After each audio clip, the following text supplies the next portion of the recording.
When a ruthless gang of outlaws invades the peaceful farm of an aging veteran, they have no idea they've just walked into the kill zone of one of the deadliest Delta Force commanders in military history. Will these trespassers survive the night when they realize the quiet farmer they're threatening has been trained to eliminate enemies with lethal precision? The sound of engines woke me before sunrise. My eyes snapped open in the darkness of my bedroom. 3 trucks, maybe more, rumbling up my long dirt driveway. Nobody visits at this hour unless they're looking for trouble. I slipped out of bed, my bare feet silent on the wooden floor. My body might be older now, but 15 years in Delta Force taught me to move without making a sound. I grabbed my jeans and pulled them on, listening as the vehicle stopped near my barn. Car door slammed. Men's voices carried through the cool morning air.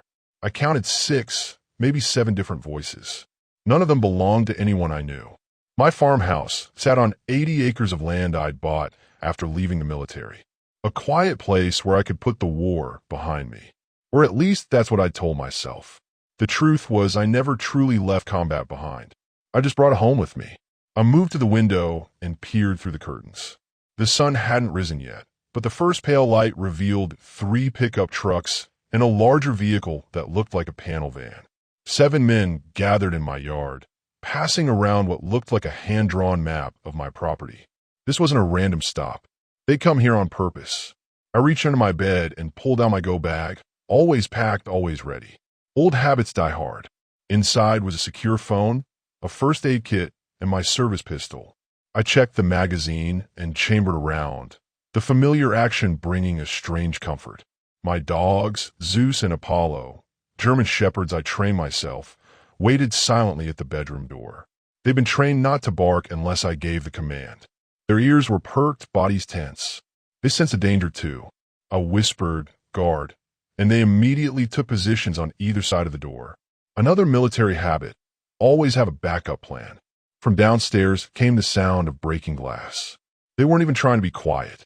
These weren't professionals, but that didn't make them any less dangerous. I moved to the top of the stairs, keeping low. Through the railing, I could see 2 men entering through my kitchen window. One was tall and lanky, the other shorter but muscular. Both carried handguns. "Find the old man," the shorter one said. "Vince wants to talk to him before we start setting up." The taller one laughed. "What if he gives us trouble? Then we give him trouble right back." But Vince said no killing unless necessary. "We need this place intact." I weighed my options. I could take these 2 down easily, but there were at least 5 more outside, and I still didn't know what they wanted. Information first, action second, another lesson from my Delta days. I retreated to my bedroom, slipped the gun into my waistband at the small of my back, and put on a flannel shirt to cover it. Then I called Zeus and Apollo to heel and walked downstairs, making sure to let the 3rd step creak. No point in surprising them. "Who's there?" I called out, playing the role of confused old farmer. "I've called the sheriff already." The kitchen went silent. Then the shorter man stepped into view, gun pointed at my chest. "You Jackson Riley?" he asked. I nodded slowly, keeping my hands visible. "This is private property. You're trespassing." He grinned, revealing a gold tooth. "Not anymore. This place belongs to the Raven Syndicate now." The name meant nothing to me, but his attitude told me everything I needed to know. Another criminal organization, thinking they could take what wasn't theirs. I'd seen their type before, from Afghanistan to Zimbabwe. "I think there's been a mistake," I said, taking another step down. Zeus and Apollo stayed at my heels, waiting for commands. "This land is mine, paid for in full." The front door opened, and a tall man with a scarred face entered. He wore a black leather jacket with a raven emblem stitched on the shoulder. The others treated him with immediate deference. The leader then, "Mr. Riley," he said, his voice surprisingly soft. "I'm Vincent Mercer. My friends call me Vince." He gestured around. "Sorry about the early wake-up call, but we've got a tight schedule to keep." I studied him carefully. Military bearing, though not special forces. Regular army, maybe. The way he scanned the room, checking corners and exits, he'd seen combat. "What do you want?" I asked, continuing my slow descent down the stairs. "Your farm has exactly what we need," Vince said. "Remote location, Good sight lines, sturdy buildings. Perfect for our operation. And what operation is that? He smiled. Let's just say we're in the distribution business. We'll be bringing in some product later today. You can stay and help, or you can leave. Your choice. Drug runners. They wanted my farm for a distribution hub, and they weren't giving me a choice, despite Vince's words. I'm not interested, I said firmly. You need to leave. Now. Vince sighed as if disappointed. Wrong answer, old-timer. He nodded to the man beside him, who raised his gun and fired. The bullet hit the wall beside my head, showering me with splinters. My dogs growled but held position. Next one goes between your eyes, Vince said calmly. Now let's try again. We're using your farm. You can stay alive and helpful, or you can stay dead. Your choice. I felt something shift inside me, a familiar coldness settling in my chest. I'd spent years trying to leave Commander Jackson, Riley behind, to be just a farmer. But these men had no idea who they were threatening, no idea what I was capable of. I looked at Vince, allowing him to see just a glimpse of the real me. You've made a mistake coming here. He laughed. I don't think so. Cruz, Diesel, search the house. Tanner, check the barn.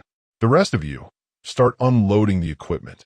As they moved to follow his orders, I noticed a small detail I'd missed before. On Vince's wrist was a tattoo. Not the Raven symbol, but military coordinates. Familiar ones. Kandahar province. Maybe this wasn't as random as I thought. Maybe they knew exactly who I was. And if that was true, what else did they know about me? The sun crept above the horizon as Vince's men spread throughout my property. Two stayed with me in the kitchen, guns trained on my chest. I sat at my table, hands flat on the wood, looking like a cooperative old man. Inside, I was mapping out every possible scenario, every exit route, every weapon within reach. Cruz, the tall, lanky one, returned from upstairs. Nothing unusual up there, boss. Just typical old man stuff. I hid my smile. He'd missed the false bottom in my closet, the weapons cache in the bathroom vent, the secure satellite phone taped under my dresser. Amateurs. Vince straddled a chair across from me, his scarred face thoughtful. You know, Riley, most people will be panicking right now. I'm not most people, I replied, keeping my voice steady. No, you're not, he agreed. Retired, living alone on a farm. No wife, no family visiting. Perfect isolation. The way he said it made me think he'd been watching me, studying my routines. This wasn't a random target after all. What do you really want? I asked. I told you. Your farm is perfect for our needs. And I'm supposed to believe you picked my place by accident? Something flashed in his eyes. A brief moment of calculation. Does it matter? You're in no position to ask questions. A younger man burst through the door, excitement on his face. Vince, you got to see what I found in the barn. Vince frowned at the interruption. What is it, Tanner? There's a hidden room behind the back wall, locked up tight. And check this out. He held up a small metal object. My heart sank. It was a challenge coin from my old unit, stamped with the Delta Force insignia. I dropped it last week while I was repairing a tractor. Careless mistake. Vince took the coin, examined it, then looked at me with new interest. Military man, huh? What branch? Army, I said simply. No point lying about what they'd already discovered.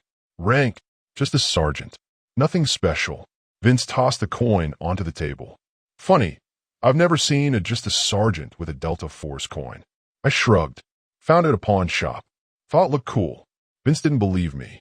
I could see it in his eyes. But he played along. Diesel, go help Tanner break into that room in the barn. Cruz, get the satellite systems set up. We need to be operational by noon. As I left, I noticed something I'd missed before. Cruz was wearing a communication earpiece. Not just any earpiece, but military grade. The kind used by special operations teams. These weren't ordinary drug runners. You were military too, I said to Vince, not asking a question, but stating a fact. He nodded. 82nd Airborne. 2 tours in Afghanistan, 1 in Iraq. Honorable discharge? His face hardened. Not exactly. I understood then. He was one of those good soldiers who came home broken, then turned their skills to crime when the system failed them. I'd seen it happen too many times. Whatever you're planning, I said quietly, it's not too late to walk away. Vince laughed. Always the hero, aren't you, Riley? Trying to save even the bad guys. The way he said it raised the hairs on my neck. He knew me. Not just my name, but my reputation. This wasn't adding up. Outside, I heard more vehicles arriving. Through the window, I saw 2 more trucks pulling up, men unloading heavy equipment. Some kind of electronic gear, communications equipment. This wasn't a simple drug operation. You're not drug runners, I said. Vince smiled. Finally catching up, old man? No, we're not. The Raven Syndicate is much more ambitious. A massive man entered the kitchen, his arms covered in tattoos. Perimeter secure, boss. No neighbors for miles, just like you said. But that wasn't true. My nearest neighbor, Sarah, lived just over the hill. Her house wasn't visible from mine, but it was less than a mile away. They hadn't done their research properly. That was a mistake I could use. Good work, Hector, Vince said. Take Riley here to the barn.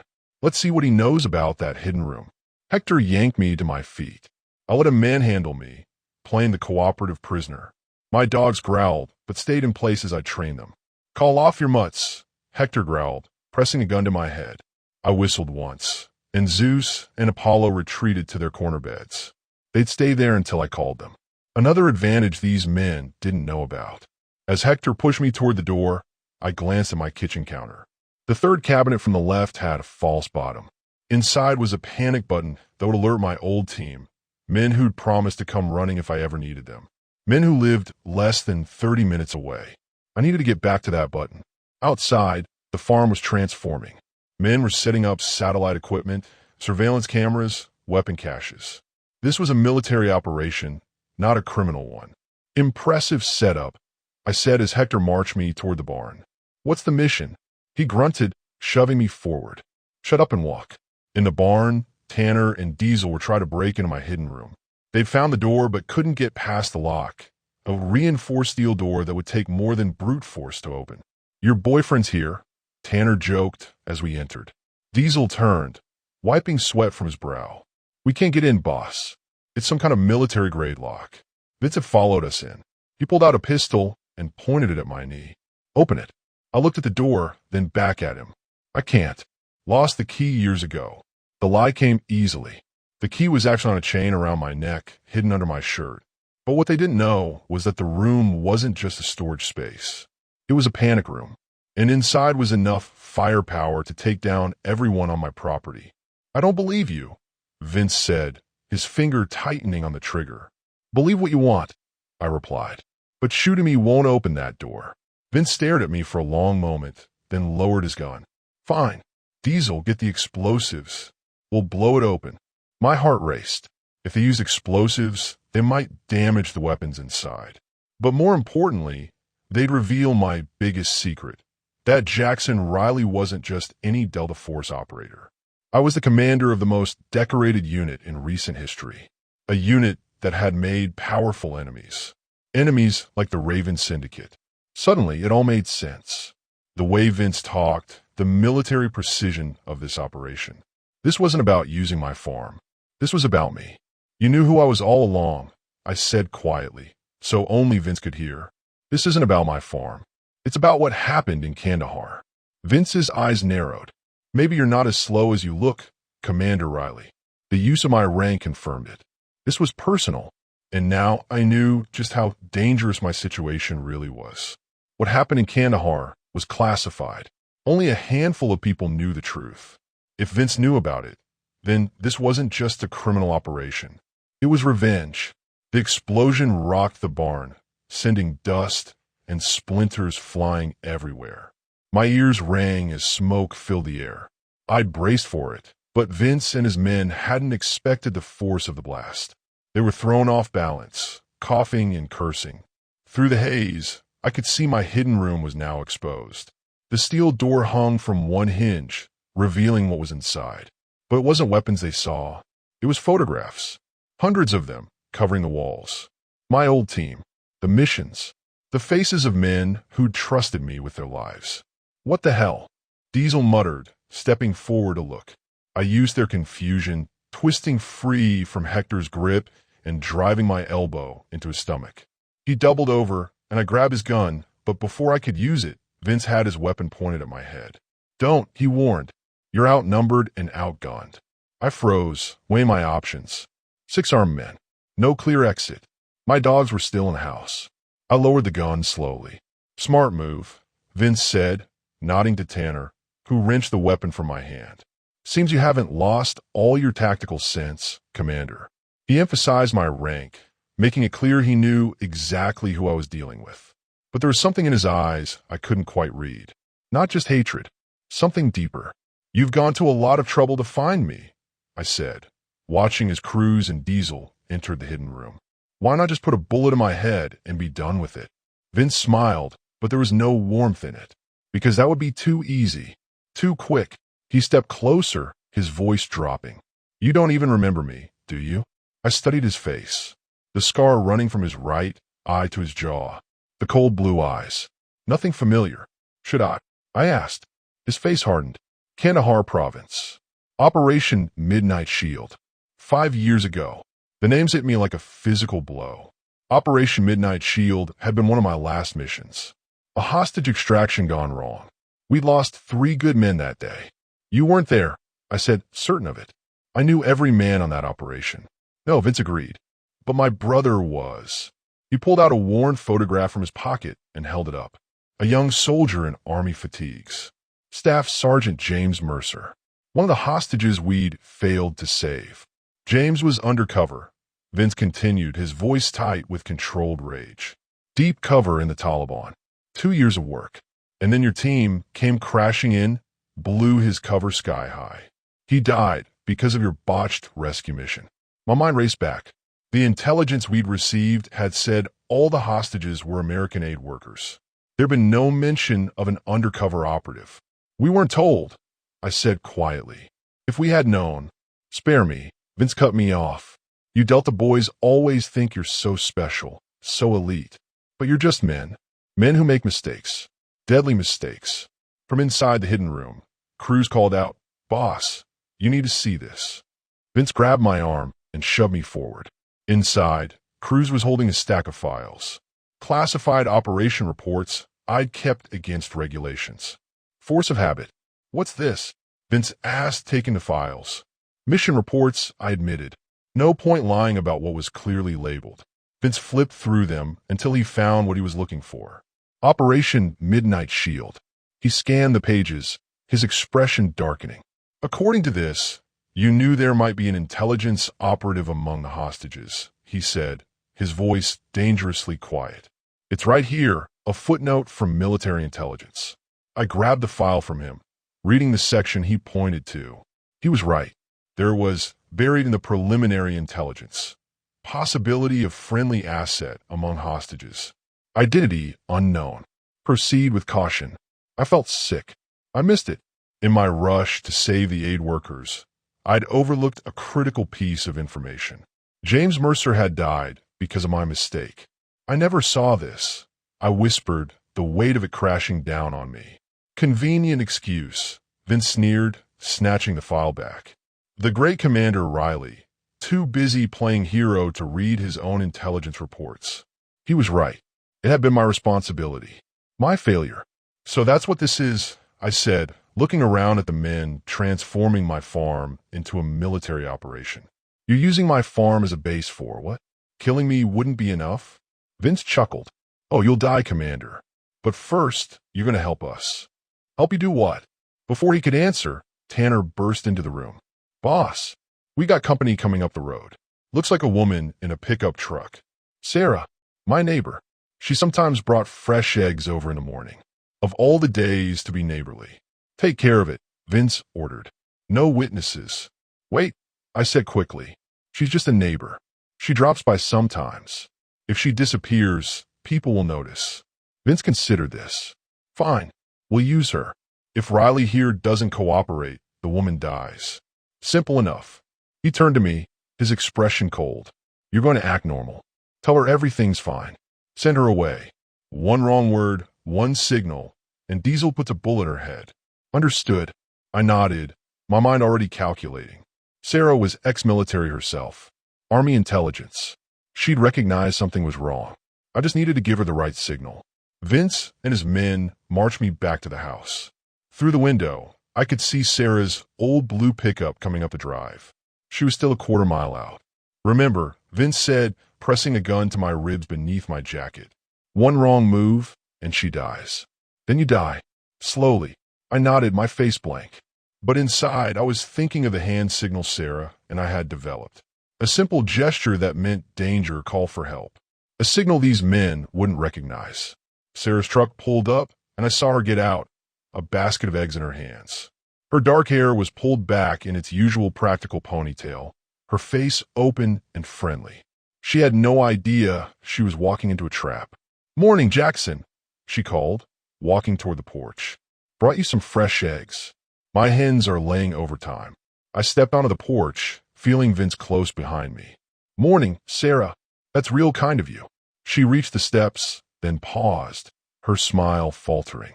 Sarah had always been perceptive. Something in my stance, my tone, had alerted her.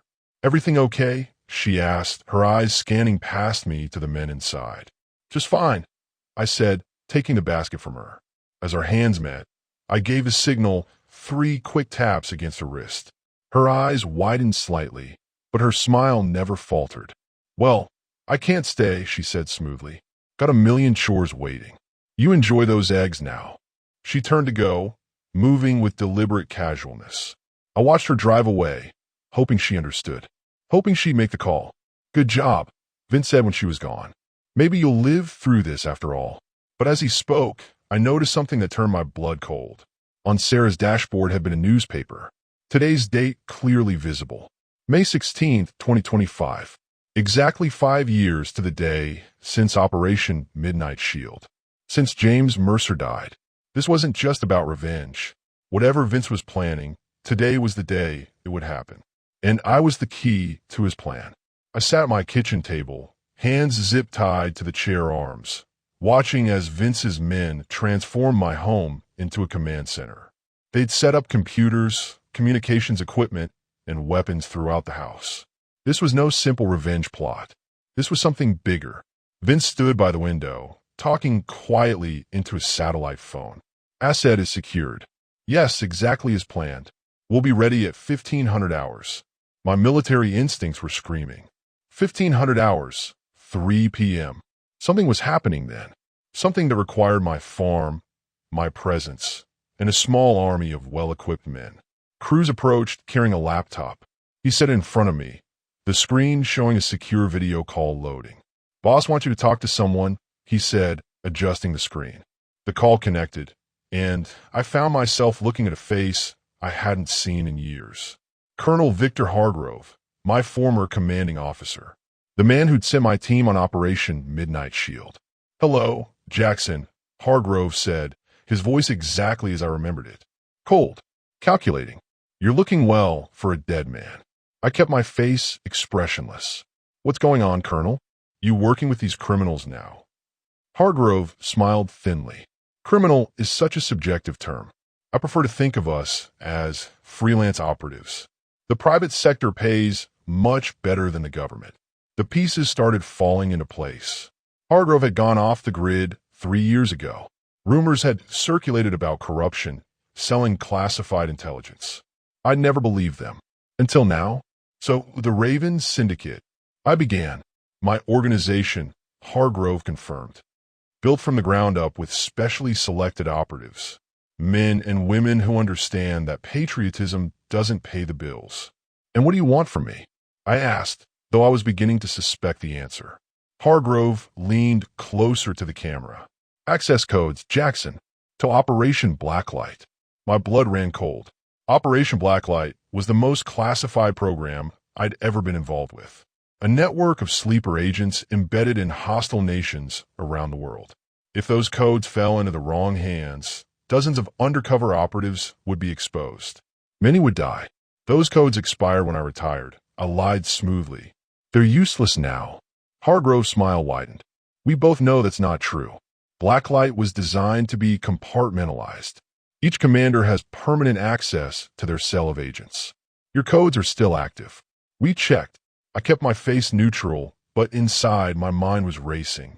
He was right. My access codes were still valid, A design flaw in the system I'd argued against but been overruled on. I've been given lifetime access to protect my agents if something went wrong. Why now? I asked. Why wait 5 years to come after me? We weren't waiting, Vince cut in, moving into view of the camera. We were building, creating the perfect organization. And today, all the pieces are finally in place. Today, I repeated, thinking again of the date. May 16th, Operation Midnight Shield. Very good, Commander, Hargrove said. Today marks 5 years since that operation. 5 years since we discovered a fundamental truth. And what truth is that? That America has grown soft. Hargrove spat, his facade of calm cracking. That we fight with one hand tied behind our backs while our enemies grow stronger. That generals and politicians care more about optics than victory. The fanaticism in his voice chilled me. I'd heard this kind of talk before from men who'd been in combat too long.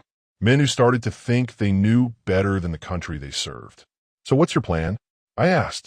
Expose our agents? For what? Money. Money is just a tool, Hargrove said dismissively.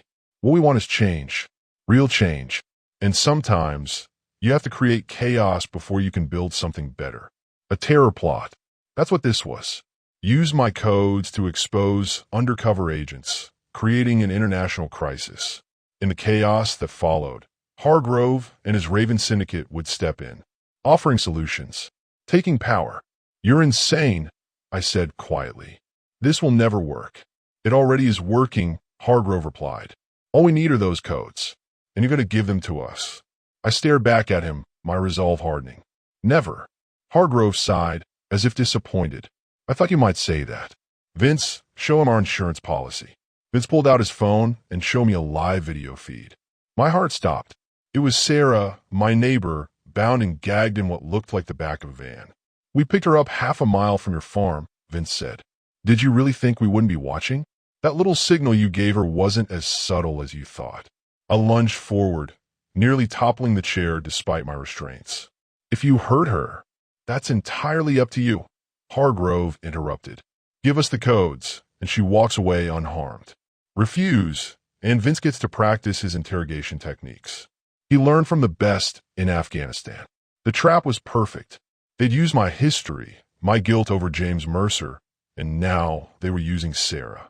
An innocent caught in a web I'd created. I need time to think, I said, playing for time. Sarah was tough, but she was still a civilian. And if my guess was right, Hargrove's plan was scheduled for 3 p.m. I had just over 5 hours to stop it. You have 1 hour, Hargrove said coldly. Not a minute more. The screen went black, and Vince closed the laptop. 1 hour to decide if your precious principles are worth that woman's life, he said, leaning close. For what it's worth, I hope you refuse. I owe you pain for what happened to my brother. He walked away, leaving me alone at the table. The house bustled with activity as his men continued their preparations. They'd made one critical mistake, though. They'd left my dogs alive, thinking them ordinary pets. Zeus and Apollo were still in their corner beds, watching and waiting for my command. And if Sarah had understood my signal before she was captured, help might already be on the way. My old team, men who'd sworn to come if I ever needed them, lived less than 30 minutes away. The question was whether they'd get here in time. I tested my restraints subtly. The zip ties were tight, cutting into my wrists. No chance of slipping them. I need another way out. My eyes fell on the kitchen drawer just a few feet away. Inside was a knife sharp enough to cut through the plastic ties. If I could just reach it. But more importantly, I needed a plan. Even if I freed myself, I was outnumbered. And now they had Sarah. Any move I made would put her in danger. Unless I could convince them I was cooperating. Give them fake codes that would seem legitimate at first. Buy enough time for help to arrive, or to find a way to free Sarah. As I considered my options, Diesel walked into the kitchen. The youngest of Vince's crew, he couldn't have been more than 25. He poured himself a cup of coffee, then looked at me with curiosity. Is it true? He asked quietly, checking to make sure no one else was listening. That you were Delta Force? I nodded slowly, studying him. Why? Thinking of enlisting. He snorted. Too late for that. Dishonorable discharge. Got caught selling military equipment on the black market. And now you work for Vince. It's a job, he said with a shrug. Better than flipping burgers. I saw an opening. A potential weak link. You know what they're planning, right? This isn't just about me. They're going to expose undercover agents. People will die. Good people. Doubt flickered across his face. I just do what I'm told. The politics isn't my business. It becomes your business when you're aiding a terror plot. I pressed. That's what this is, Diesel. And the punishment for terrorism is a lot worse than selling stolen equipment. He glanced toward the door nervously. Shut up, old man. You don't know what you're talking about. But I could see I'd rattled him. He wasn't a true believer like Vince. Just a young criminal in over his head. Before I could push further, Cruz entered the room. Boss wants the prisoner in the barn, he told Diesel. Time to turn up the heat. Diesel nodded, setting down his coffee. As Cruz cut my zip ties and hauled me to my feet, I caught Diesel's I won last time. The seed of doubt had been planted. Whether it would grow in time was another question entirely. As they marched me toward the barn, I saw the shadows lengthening across my farm. The clock was ticking. Hargrove's plan was moving forward, and I was running out of options. Blood trickled down my face as Vince landed another punch. My head snapped back, vision blurring. We were in the barn now, away from the busy command center the house had become. Just me, Vince, Cruz, and Diesel. The sound of rain pounding on the metal roof nearly drowned out Vince's heavy breathing. The codes, Commander, Vince demanded, flexing his fingers. This can end whenever you want it to. I spat blood onto the concrete floor. You'll kill me anyway. We both know that. True, Vince admitted with a cold smile. But I can make it quick and painless, or slow and agonizing. Your choice. A sudden crash of thunder shook the barn. The spring storm was getting worse. Through the open barn door, I could see sheets of rain turning my farmyard into mud. Perfect weather for what I had in mind. What about Sarah? I asked, buying time. You let her go, and maybe we can talk about those codes. Vince laughed. You're not in a position to negotiate. But if it makes you feel better, Hargrove's a man of his word. Give us what we want, and the woman lives. I didn't believe him for a second. Sarah had seen their faces. They'd never let her go, but needed to keep Vince talking, keep him focused on me. 40 minutes left, Cruz announced, checking his watch. Hargrove's going to call back soon. Vince nodded. Maybe we should give our guests some motivation. He turned to Diesel. Get the woman from the van. Bring her here. Diesel hesitated for a fraction of a second before nodding. On it, boss. As he left, I noticed something in his expression. Doubt, maybe even fear. The seed I'd planted earlier was growing. Good. I need any advantage I could get. Your boy doesn't have the stomach for this, I said to Vince, testing the ropes that bound me to the chair. They were looser than the zip ties had been. Another mistake. Diesel's young. Vince replied dismissively. He'll learn, or he'll crack. I countered. When this all falls apart, he'll be the first to talk to the feds. Cruz snorted. This won't fall apart. We've been planning it for years. Every plan has a weak link, I said, looking directly at him. In my experience, it's usually the guy who thinks he's second in command. Anger flashed across Cruz's face. He started toward me, but Vince held up a hand to stop him. He's trying to divide us, Vince said. Classic interrogation resistance technique. Don't fall for it. But I'd seen what I needed to see. There was tension between them. Another possible advantage. The barn door slid open, and Diesel returned, pushing Sarah ahead of him. Her hands were bound behind her back, her clothes soaked from the rain. A bruise was forming on her cheek, but her eyes were clear and alert. When she saw me, tied and bloodied, she inhaled sharply. Jackson, she gasped. What is this? What's happening? Sorry you got caught up in this, Sarah, I said, watching her carefully. I needed her to understand what was coming. Vince grabbed her arm roughly. Reunion's over. Now, Riley, the codes. Or I start taking this lady apart piece by piece. Sarah's eyes widened, but I caught the almost imperceptible shift in her stance. She was ex-military intelligence. She knew how to read between the lines. And right now, she was reading my signals perfectly. Okay, I said, slumping in defeat. You win. I'll give you the codes. Vince smiled triumphantly. Wise choice. Cruz, get the laptop. As Cruz left the barn, I locked eyes with Sarah. 3 slow blinks. Our private signal for be ready. She responded with a subtle nod. You're making the right decision. Vince said, loosening his grip on Sarah. Your agents were going to be exposed eventually. At least this way, you get to live a little longer. How does it work?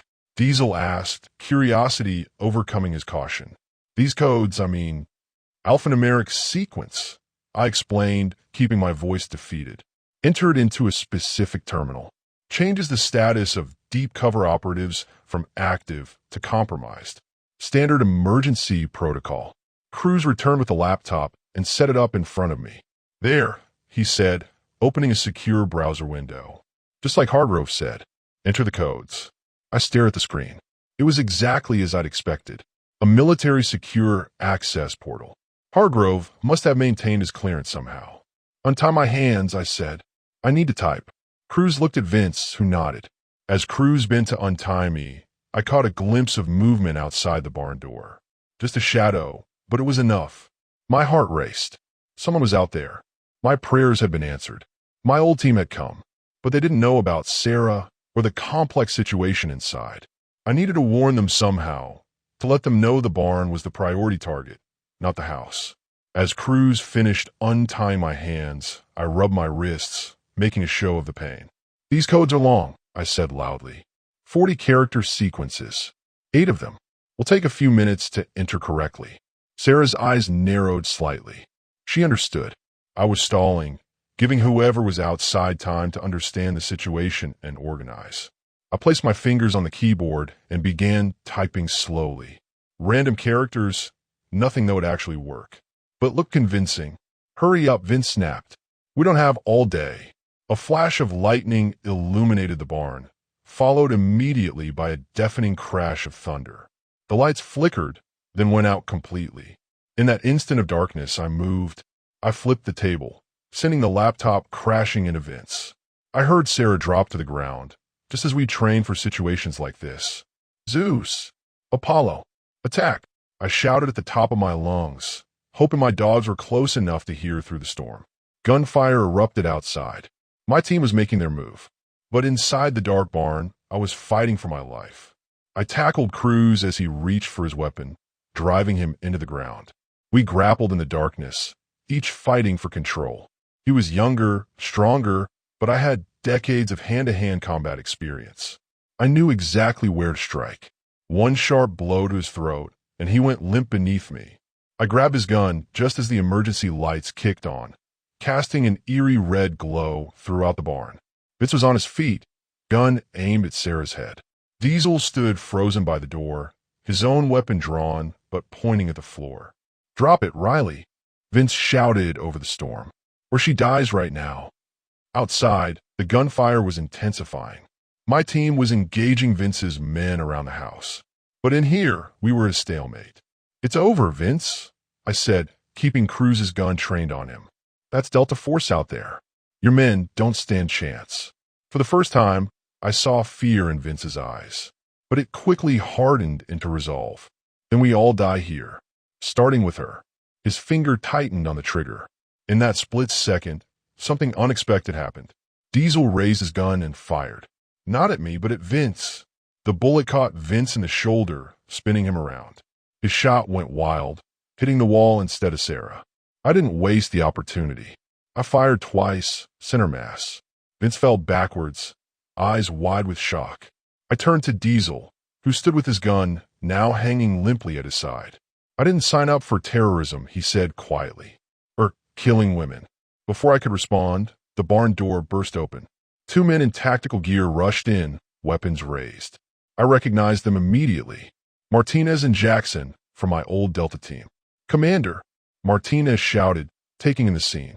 Secure? Not yet, I said, moving to untie Sarah. Hargrove's still in play, and he's expecting those codes within the next 20 minutes. The rain pounded against the windows of my farmhouse as Martinez set up the secure satellite link. My living room had been transformed into an impromptu command center, but this time, it was filled with friendly faces. 6 members of my old Delta unit had responded to Sarah's call, arriving just in time. Perimeter secure, Taylor reported, entering through the front door. Rainwater dripped from his tactical gear onto my hardwood floor. 4 tangos down, 3 captured. No sign of Hargrove or any other leadership. I nodded, pressing an ice pack to my swollen jaw. They wouldn't be here. Hargrove's too smart for that. He's running this remotely. Sarah sat beside me on the couch, a blanket wrapped around her shoulders. Despite her ordeal, she looked composed, alert. Military training never really leaves you. How did you know to call my team? I asked her. I didn't, she admitted. When I saw those men at your farm, I called an old contact from my Army intelligence days. Turns out he knew your former XO, Martinez. Small world. Martinez looked up from the computer. Link's almost ready. What's the play here, Commander? I considered our options. Hargrove would be calling any minute, expecting those codes. When he didn't get them, he'd implement whatever backup plan he had in place. We needed to stay one step ahead. We give him what he wants, I said, or at least what he thinks he wants. Martinez raised an eyebrow. Fake codes. I shook my head. He's too smart for that. He'll verify them immediately. I turned to Diesel, who sat under guard in the corner. What exactly did Hargrove tell you about today's operation? Diesel looked up nervously. Just that we needed to secure you and get some access codes. Then at 1500 hours, something big was going down. Something that would change everything. Did he mention any other locations? Other teams? Diesel thought for a moment. Once, I heard Vince talking about a second team in Washington. That's all I know, I swear. Washington. That narrowed it down, but not enough. What was Hargrove planning? The satellite phone on the table rang, cutting through my thoughts. Everyone in the room tensed. It's time, Martinez said grimly. I picked up the phone. Riley. Commander. Hargrove's cold voice came through clearly. Your hour is up. Do you have my codes? I switched the call to speakerphone so everyone could hear. I do. But before I give them to you, I want confirmation that Sarah will be released unharmed. Hargrove chuckled. Always the honorable soldier. Fine. Put Vince on the line. Vince is dead, I said flatly. So are most of his men. My old team paid us a visit. A long pause. I could almost hear Hargrove recalculating.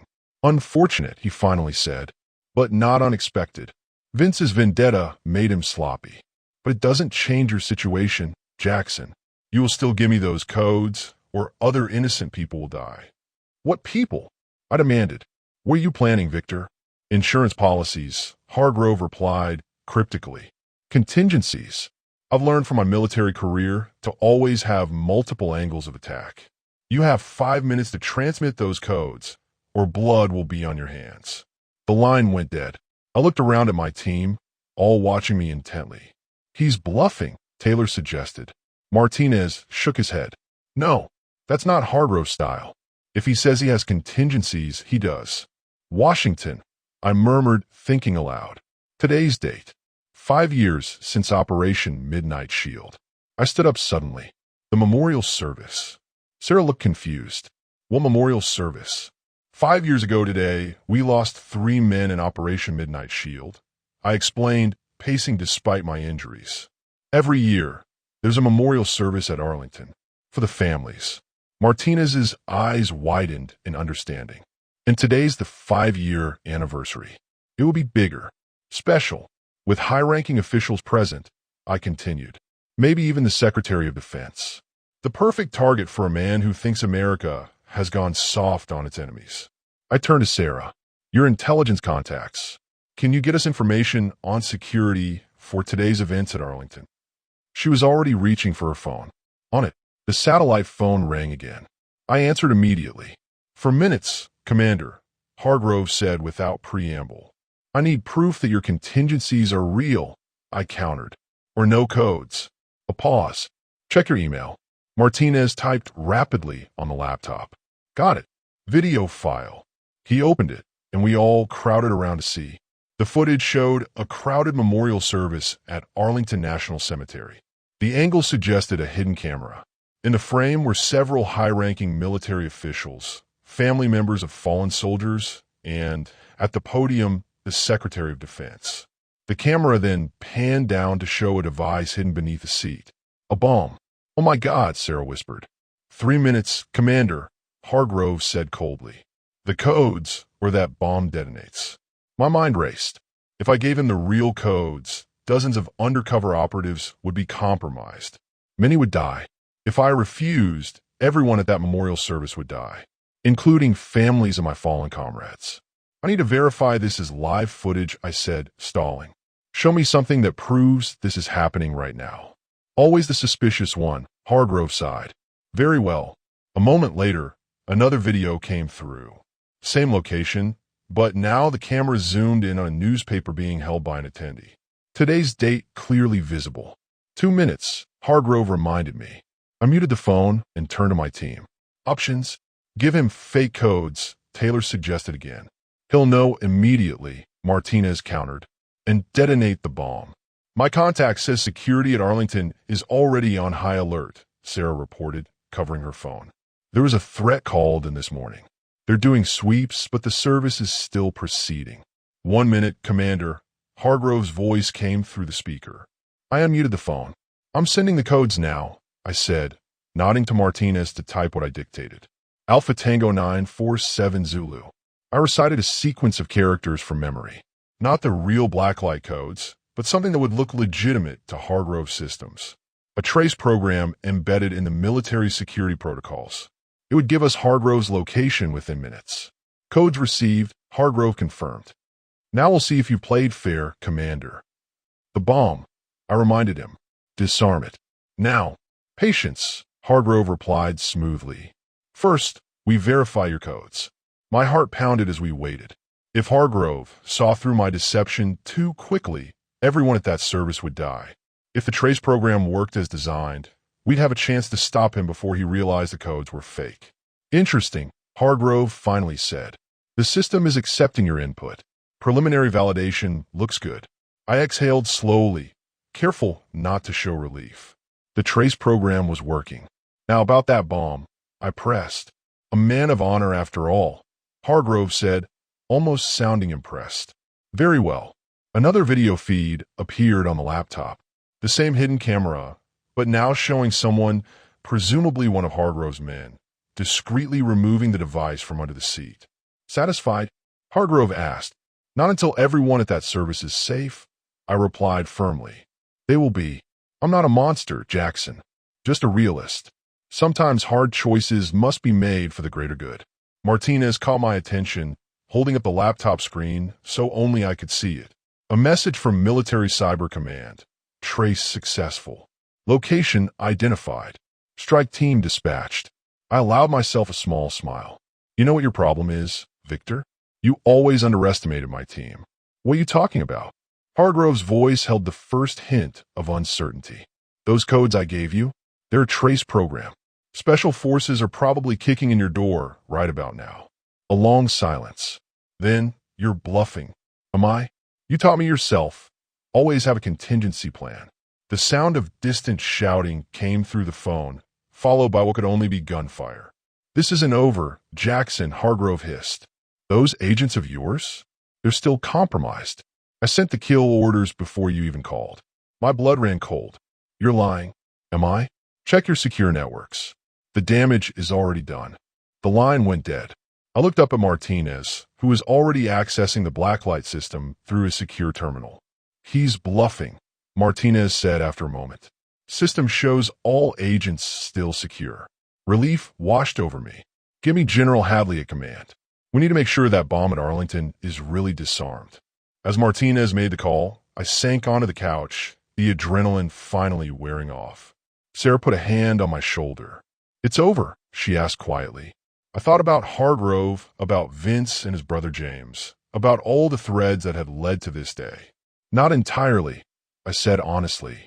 Men like Hargrove always have one more card to play. The satellite phone rang again. Martinez and I exchanged glances before I answered. Riley, Commander, came a voice I didn't recognize. This is Captain Reeves, Delta Force. We've secured Hargrove's location. He's in custody. I should have felt relieved. Instead, a sense of unease persisted. Any computers or devices there? All seized. We're bringing in cyber teams now. Be careful, I warned. Hargrove claimed he sent kill orders to compromised agents before you got to him. Roger that, Reeves replied. We'll handle it with extreme caution. I ended the call and looked around my living room, at my old team, at Sarah, at the captured member of Hargrove's crew. My peaceful retirement suddenly felt very far away. "What now, Commander?" Martinez asked, the old respect evident in his voice. I stood up, ignoring the pain from my injuries. "Now we make sure it's really over. I want those Arlington security teams to double-check for any additional devices. And I want direct confirmation that all Blacklight agents are secure." As my team moved to carry out my orders, I walked to the window and looked out at my farm. The rain was beginning to ease, sunlight breaking through the clouds. But the damage was evident everywhere: bullet holes in the walls, tire tracks tearing up the fields, blood staining the ground. This place had been my refuge, my attempt at a quiet life after years of war. Now it had become a battlefield again. Because of me, because of secrets I'd kept and a past that refused to stay buried. Sarah joined me at the window. "You can rebuild," she said softly, "when this is all over." I nodded, but I wasn't sure I believed it. Men like Hargrove, men like me, we never truly leave the war behind. We just bring it home with us, one way or another. Glass shattered somewhere in the dark house as I moved like a shadow through my own home. Blood trickled down my forehead from where Vince had struck me, but the pain only sharpened my focus. This was my territory.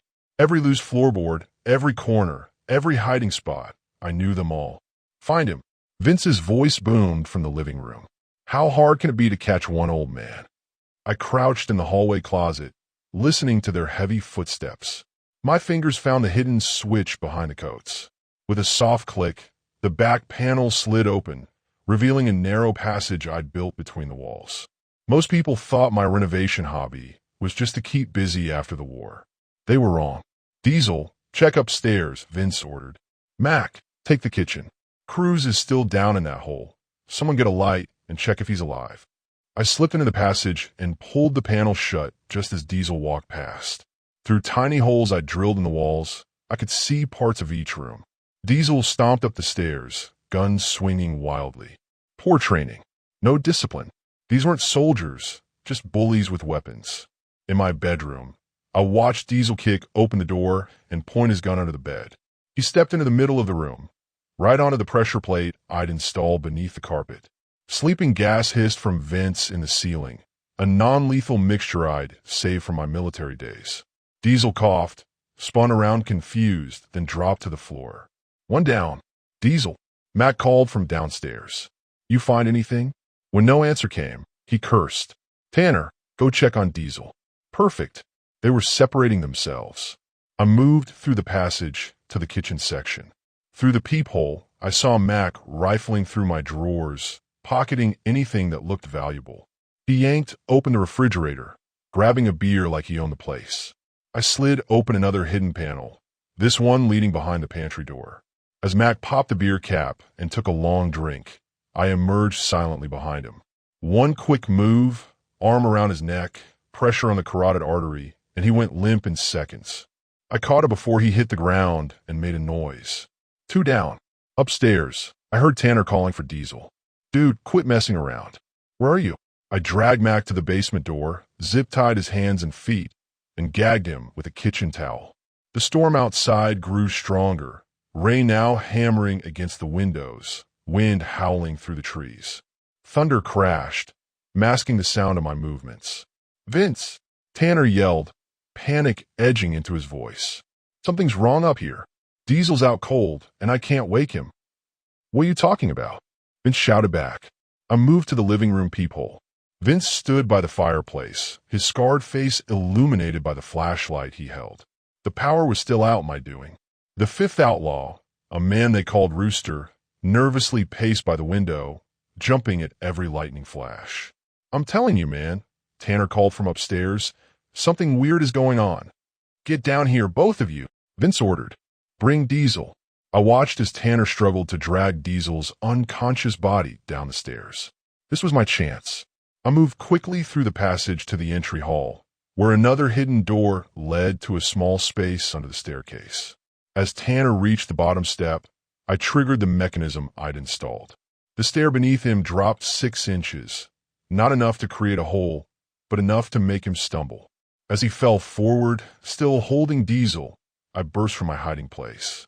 Before he could regain his balance, I struck, quick and precise, at the pressure points in his neck. Tanner dropped alongside Diesel, both now unconscious at the foot of the stairs. 3 and 4 down. Tanner, Vince shouted, running toward the entryway with Rooster close behind. I slipped back into the shadows beneath the staircase, pulling the panel closed just as they rounded the corner. What the hell? Vince knelt beside his fallen men. His eyes darted around the dark house. Rooster, this isn't right. The old man's got this place rigged somehow. Rooster's face was pale in the flashlight beam. Maybe we should get out of here, boss. Come back with more men. No one's leaving. Vince snarled, grabbing Rooster's jacket. We came for the land, and we're taking it. The syndicate doesn't back down. Split up, find him. They separated, Vince heading toward my study, Rooster moving toward the kitchen. I tracked Rooster first. He was the weaker one, jumping at shadows. When thunder cracked overhead and rain pounded harder on the roof, Rooster fired his gun reflexively at nothing, the bullet embedding in my kitchen wall. Jumpy, aren't you? I said from behind him. He whirled around, but it was too late.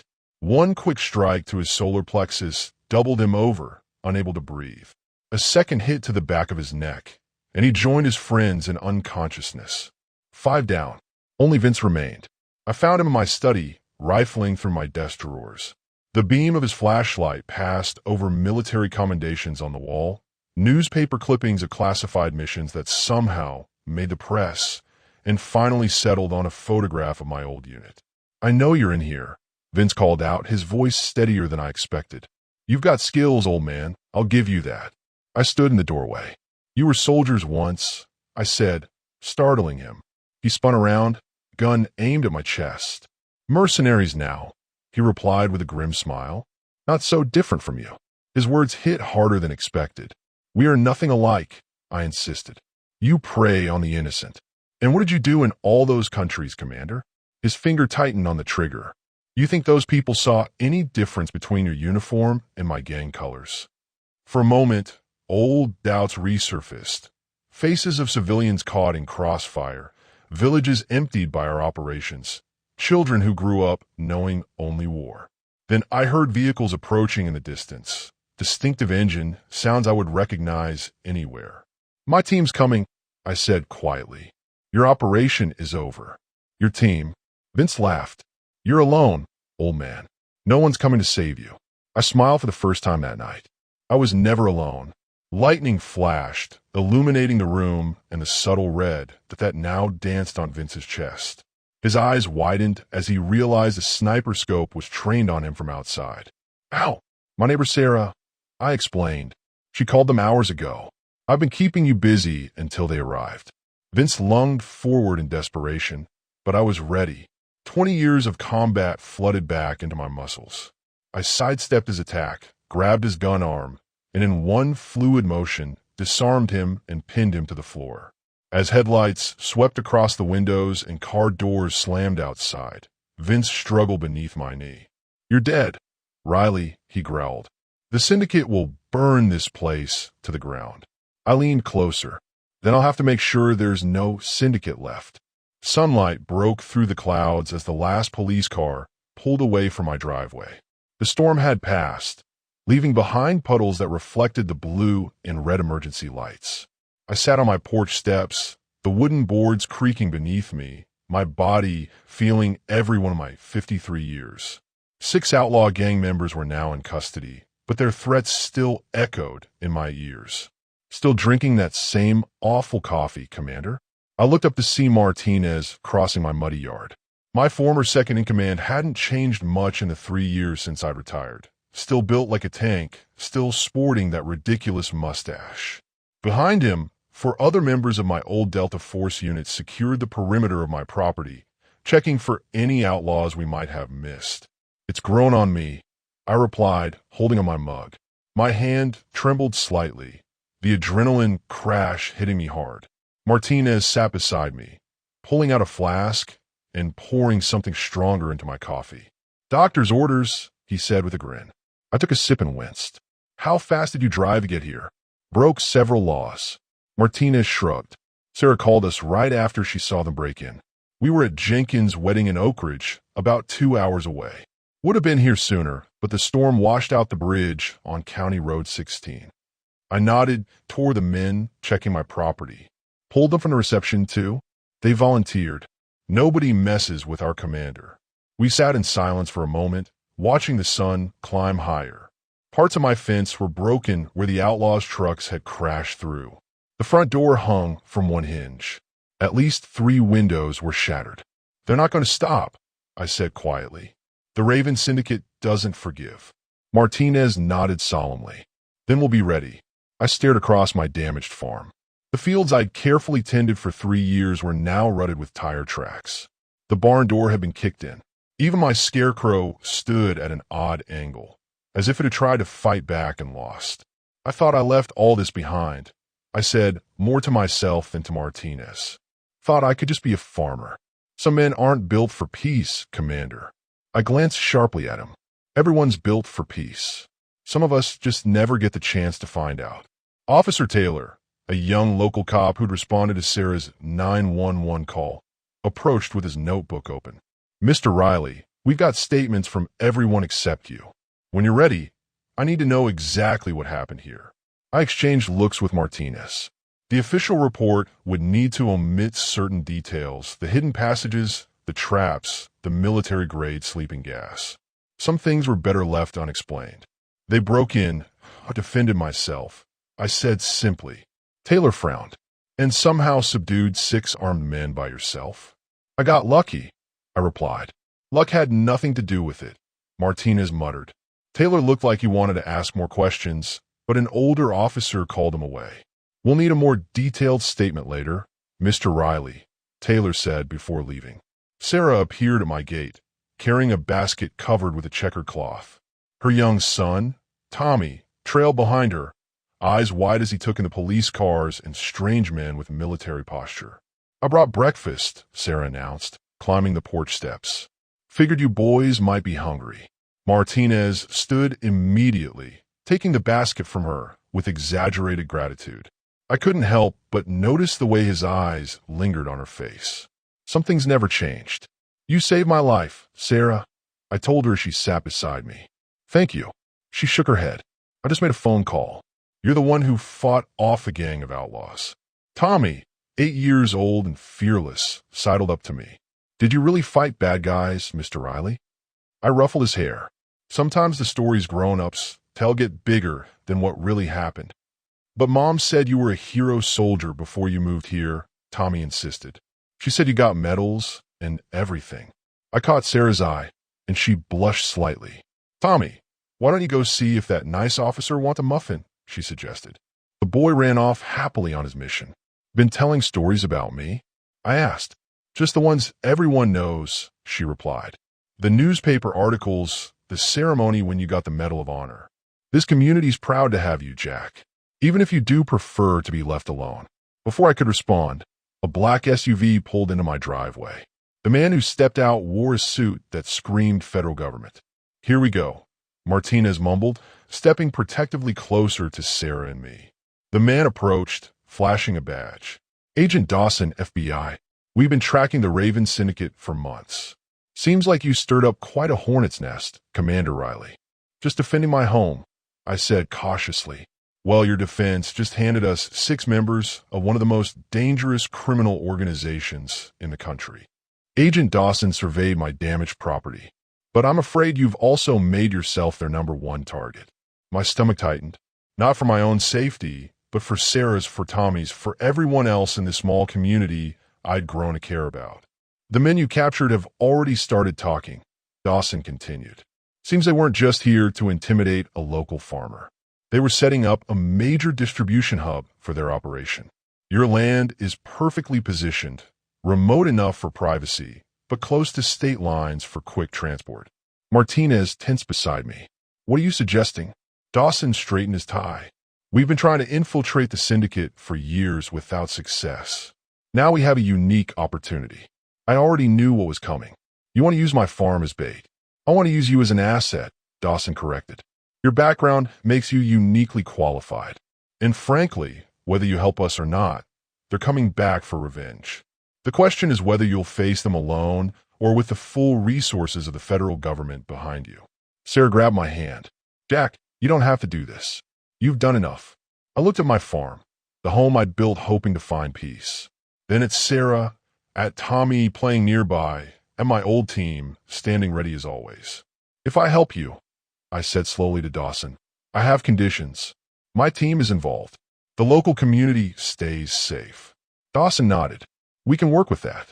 Martinez clapped my shoulder. Just like old times, Commander? I shook my head. No, this time we're fighting on home ground. And this time, we finish it for good. As Sarah squeezed my hand tighter, I realized the truth I'd been avoiding for 3 years. I never really left the war behind. I just brought it home with me. But now, that might be exactly what was needed to keep this community safe.